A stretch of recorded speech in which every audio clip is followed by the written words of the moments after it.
গৃহিণী থেকে রাজপথের নেতৃত্ব দেখেছি, বাংলাদেশের সংসদীয় গণতন্ত্র দেখেছি।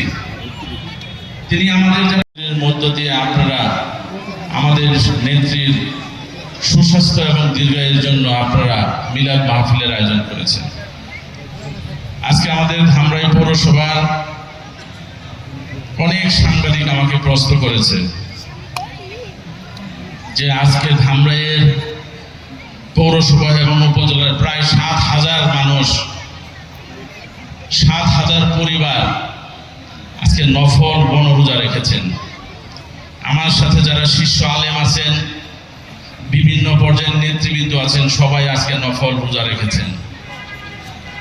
এই নফল রোজা রেখেছেন আল্লাহকে সন্তুষ্টির জন্য।